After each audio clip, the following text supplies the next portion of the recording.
हमारा सूरज हीलियम और hydrogen gas से बना एक विशाल आग का गोला है, जिसमें ग्रेविटी और ऊर्जा का अनंत भंडार है, जो अपने प्रकाश से सौरमंडल के सभी ग्रहों को रोशनी और ऊर्जा प्रदान करता है। हमारी पृथ्वी की तरह इस सौरमंडल के सभी ग्रह सूर्य का चक्कर लगा रहे हैं, जिससे सभी ग्रहों का संतुलन बना हुआ है।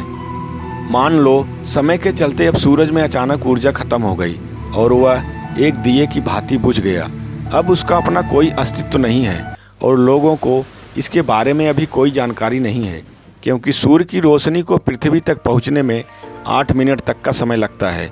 इसलिए ठीक 8 मिनट बाद आसमान से लेकर पृथ्वी तक बिल्कुल अंधेरा छा जाएगा और लोग आनन फानन में घबराए हुए यह जानने की कोशिश कर रहे होंगे कि आखिर इस पृथ्वी पर क्या हो रहा है।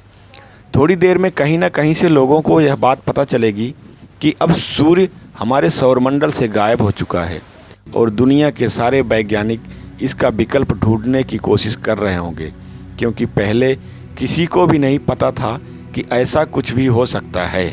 अब कुछ घंटों बाद पृथ्वी को सूरज के प्रकाश से जो गर्मी या ऊर्जा मिलती थी अब नहीं मिल रही है और लोगों को सुबह होने का इंतज़ार तो रहेगा, लेकिन सुबह नहीं होगी। यह पूरी दुनिया के लिए एक गहन चिंता का विषय होगा और अभी पृथ्वी पर इसका बहुत ज़्यादा असर नहीं हुआ है, क्योंकि पृथ्वी सूर्य के प्रकाश से कुछ ऊर्जा अपने अंदर स्टोर कर लेती है, जिसे वह समय आने पर धीरे धीरे खर्च करती है।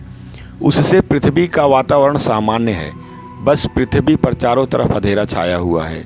हम रोशनी के लिए बिजली और बत्ती का सहारा ले रहे हैं। सरकार लोगों की मदद करने के लिए जगह जगह कैंप लगा रही है, उन्हें खाने पीने की चीज़ें और अनाज मुहैया करा रही है। यह समझाने की कोशिश कर रही है कि घबराए नहीं, सब ठीक हो जाएगा। दुनिया के सभी वैज्ञानिक इसका विकल्प निकालने में लगे हैं और हम बहुत जल्द कामयाब होंगे। अब 1 महीने बाद अभी तक दुनिया के किसी भी देश के कोई वैज्ञानिक इसका कोई विकल्प नहीं निकाल पाए और अब सरकार के पास भी सुविधाओं की कमी होने लगी है। अब कुछ अमीर लोग दुनिया के उस हिस्से में चले गए जहां पृथ्वी के अंदर की कोर की गर्मी से पृथ्वी पर ज़्यादा तापमान रहता है, क्योंकि अब पृथ्वी का सामान्य तापमान -0 डिग्री से नीचे पहुंच गया और पानी बर्फ़ बनने लगा है। इसलिए बिजली बनाने वाली कंपनियां भी ठप हो गई है और लोग ज़मीन के अंदर घर बनाकर रहने लगे हैं।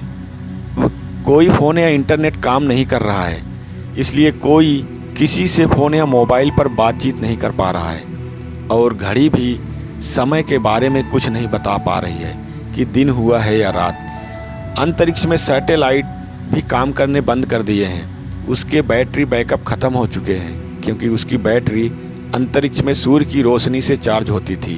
दूर संचार व्यवस्था पूरी तरह से बंद हो चुकी है।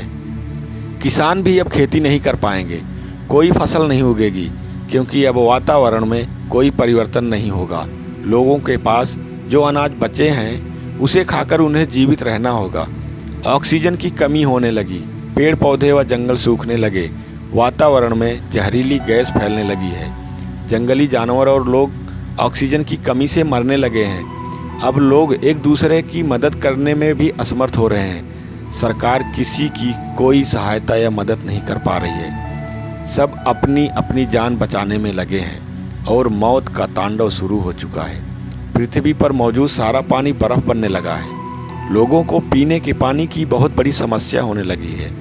लोगों ने सूखे पेड़ पौधे व जंगलों को काटना शुरू कर दिए हैं और उसे जलाकर गर्मी पैदा करने की कोशिश कर रहे हैं, जिससे वे जमे हुए बर्फ़ को पानी में तब्दील कर सके, ताकि उसे पीकर वे जीवित रह सके।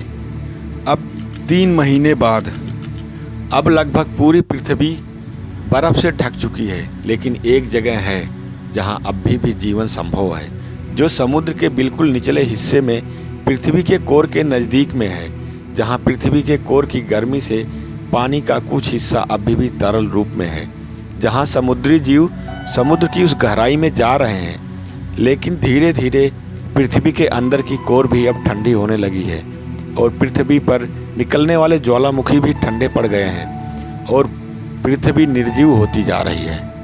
अब पृथ्वी का तापमान धीरे धीरे -0 से -10, -20, -30 इसी तरह घटता ही जा रहा है और धीरे धीरे पृथ्वी पर जीवन के साथ सब कुछ खत्म हो चुका है और हमारी पृथ्वी बिल्कुल अंधी हो चुकी है। इसमें कोई ऊर्जा नहीं बची है। यह अंतरिक्ष में तैर रही है और कहाँ जा रही है कुछ नहीं पता है।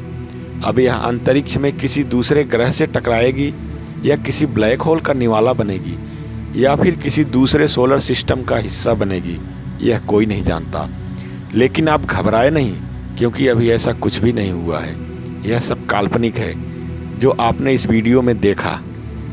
लेकिन ये बात सत्य है, जो कुछ भी सूरज में आपको दिखाई देता है वह 8 मिनट पहले की घटना होती है और आप उसे 8 मिनट देर से देख पाते हैं। जैसे जब आप सूरज को डूबते हुए देखते हैं तो वह वास्तव में 8 मिनट पहले डूब चुका होता है। इसी प्रकार आप जो अंतरिक्ष में लाखों करोड़ों तारों को देखते हैं जो हमसे करोड़ों अरबों प्रकाश वर्ष की दूरी पर हैं, वास्तव में वो लाखों करोड़ों वर्ष पहले वहाँ थे, अब नहीं है। अब वहाँ कुछ और है जो आपको अभी नहीं दिखाई देगा। तो दोस्तों, मेरा वीडियो आपको कैसा लगा प्लीज़ कमेंट करके ज़रूर बताएं और हो सके तो इसे लाइक और सब्सक्राइब ज़रूर कर लेना। धन्यवाद।